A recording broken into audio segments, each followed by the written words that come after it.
The sound of muffled laughter reached me from the living room as I walked down the hallway. At first, I smiled. Emily's laugh was one of the reasons I fell in love with her. But then something in that laughter changed. It cut off, suddenly and sharply, right as I placed my hand on the doorknob. When I stepped inside, the air felt different, heavier.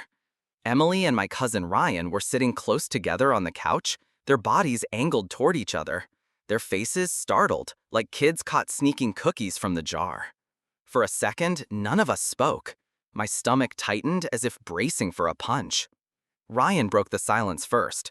"Oh, hey, Danny," he said too quickly, his voice higher than usual. "We were just, talking about your birthday party." Emily jumped in before I could respond. "Yeah, we were planning some things. You'll love it." Her words tumbled out like a rehearsed line, her hands folded tightly in her lap. I tried to laugh it off, but my chuckle sounded hollow, even to me. Something about the way they looked, too startled, too defensive, burrowed into my head. Emily wouldn't meet my eyes right away. Ryan leaned back, creating a little space between them, but the damage was already done. "Cool," I said, forcing a smile. "I'll leave you guys to it." I walked out before the silence could crush me, but the image stuck in my mind like a stain. That night, lying next to Emily in bed, I couldn't shake it. My mind replayed the scene over and over. The way their laughter had died the second I opened the door, the guilty look on Ryan's face, Emily's flushed cheeks. I told myself I was overthinking, that I was just stressed about the wedding. But deep inside, something shifted. It was small, barely noticeable, like the first hairline crack on a windshield.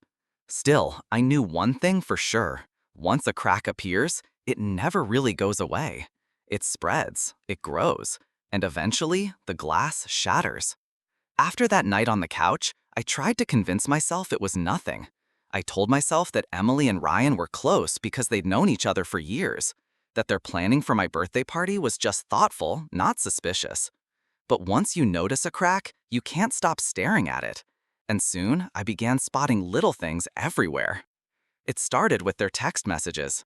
I wasn't snooping, not at first. Emily's phone would light up late at night, and Ryan's name would flash on the screen. She'd tilt the screen away from me, typing quickly before sliding the phone face down on the nightstand. When I asked what it was, she always had an easy answer. "Just Ryan with another party idea." Or, "He's asking about your favorite beer for the bar." Then there were the looks. At family dinners, at gatherings with friends, I noticed their eyes meeting across the table. It wasn't long, just a second or two, but long enough to send a shiver down my spine. I would catch Emily smiling in that way she used to smile only at me, the kind of smile that made me feel like the only person in the room. Now she gave it to him. One night at a bar, it got worse. We were out with a group and Ryan leaned in to brush a strand of hair out of Emily's face. It was such a small gesture, something you could easily write off as harmless. But I knew how intimate it was. I knew how many times I'd done the same thing when we were alone, when we were in love. And I saw the way she froze for half a heartbeat before laughing it off. I tried to talk to someone about it. My mom waved me off with a gentle smile. "Danny, don't be ridiculous. You've always been protective. Emily adores you. And Ryan, he'd never hurt you. You're imagining things." My best friend Marcus said almost the same thing. "Bro, you're stressed. Weddings mess with people's heads. Ryan's your cousin, for God's sake. He's got your back." Their words should have calmed me. Instead, they made me feel crazier. Because if no one else could see what I saw, then maybe I was losing it. Maybe my gut was lying to me. But the feeling wouldn't leave. It grew stronger with every whisper, every glance, every text message Emily tried to hide. I began to feel like a stranger in my own relationship, like the two people I trusted most were speaking a language I couldn't understand, right in front of me. It wasn't proof, not yet, but it was enough to keep me awake at night, staring at the ceiling, wondering if I was about to lose everything, or if I already had. By the time July rolled around, the tension in my chest felt like a constant weight. Emily kept telling me how excited she was to celebrate my 33rd birthday, how much work she and Ryan had put into making it special. Every time she mentioned his name, my stomach knotted tighter. The party was set at a banquet hall in Denver. Family flew in from Chicago, old college friends drove in from all over Colorado. It was supposed to be one of the happiest nights of my life, a double celebration of my birthday and the fact that I was finally settling down with Emily. When I walked into the hall, I was greeted by balloons, decorations in my favorite colors, a massive barbecue spread, and a slideshow Ryan had put together of embarrassing childhood pictures. Everyone laughed, clapped me on the back, toasted to my future. Outwardly, I smiled. Inwardly, I scanned the room, always looking for Emily and Ryan. And there they were, standing together by the bar, whispering again. She leaned in to hear him over the music, but her laughter was too soft, too private. He touched her arm as he spoke, his fingers lingering longer than they should have. I tried to shake it off. It was my night. I couldn't ruin it with paranoia. So I joined my friends at a table, tried to drown the unease in beer and jokes. But every few minutes, my eyes drifted back to them. Always together. Always close. At one point, I noticed Emily slipping out of the main room. A few minutes later, Ryan followed. My chest burned. I told myself they were checking on the cake, or grabbing supplies, or handling some party detail. But the explanation didn't stick. I couldn't ignore the pattern anymore. People kept pulling me into conversations. My aunt asking about the wedding venue, my father clinking glasses to make a toast, but my focus was split. The entire night felt like balancing on the edge of a knife. I laughed when I was supposed to, posed for photos, hugged relatives I hadn't seen in years, but inside, I was listening for footsteps, waiting for an excuse to step away and see where they had gone. When I caught a glimpse of them returning together from the hallway, their smiles fading the second they noticed me watching, I knew. I didn't have proof yet, not solid proof, but I knew. The celebration carried on around me, music, chatter, clinking glasses. To everyone else, it was a night of joy. But for me, it was a storm building just beyond the horizon, the kind of storm you can feel in your bones before the first lightning strike. And I knew before the night was over, that storm would break. Halfway through the night, I couldn't take it anymore. I told myself I'd just go check, just put my mind at ease. Emily had disappeared again, slipping quietly out of the main room. A few minutes later, I noticed Ryan heading in the same direction. My chest tightened. I excused myself from a conversation with Marcus and followed. The hallway outside the kitchen was dim, lined with doors that led to storage and offices. The noise from the party faded behind me until it was just the hum of distant music. That's when I heard voices, low, urgent, too close. I turned the corner, and there they were. Emily pressed against the wall, Ryan leaning in, his hand resting on her waist. Their faces were inches apart.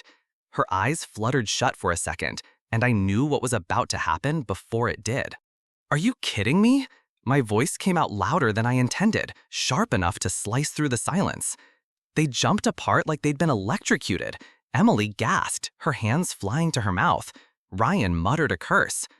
"Danny, it's not what it looks like," Emily stammered, her voice trembling.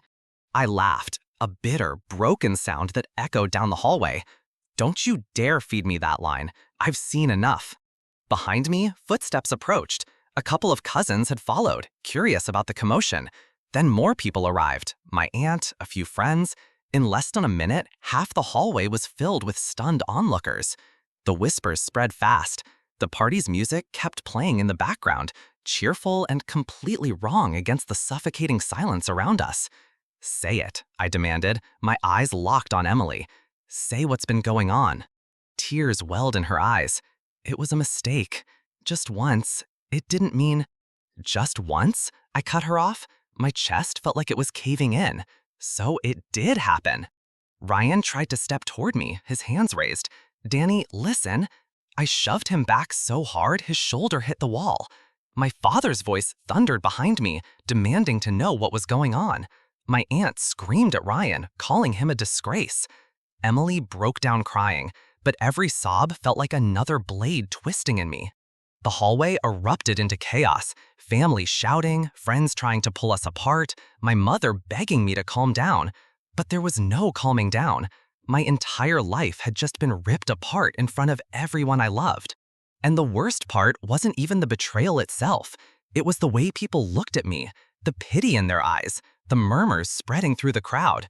On the night meant to celebrate my life, I was watching it crumble in public, piece of humiliating peace. I called off the engagement that night. There was no hesitation, no let's talk about this later. Everything we had planned, every dream I thought we shared, vanished in a heartbeat.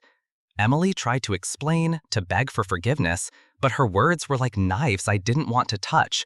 Ryan avoided my gaze, and half my family couldn't decide whether to comfort me or condemn him. In the days that followed, my phone rang constantly. Messages from friends asking if I was okay, texts from relatives offering advice or judgment. I spent hours lying on the couch, staring at the ceiling, replaying the hallway scene over and over. I couldn't eat properly, couldn't sleep, couldn't convince myself that this wasn't the end of the life I had imagined. Some relatives urged me to forgive, citing blood ties, the idea of family loyalty. Others insisted I cut Ryan out completely. I didn't know what to do. I felt like I was walking on shattered glass, each step a reminder of the trust that had been broken. Even though the party was days ago, it still haunted me. Walking through Denver, I felt eyes on me, whispers in the air, like everyone knew my shame before I even opened my mouth. It was a private betrayal made public, and no amount of denial could erase it. Yet, even in the chaos, a strange clarity emerged. The signs had been there all along. The late-night texts, the lingering glances, the whispered jokes. My gut had been right, even if I had tried to silence it. The betrayal had hurt more than I could have imagined, but at least I had seen it coming, in small, unbearable pieces. I didn't know what the future held, or if I'd ever trust someone the same way again. But for the first time in weeks, I felt the tiniest spark of control returning. I was alone, yes, but I was free. And sometimes freedom tastes bitter, but it also tastes like the first breath after a long, suffocating storm.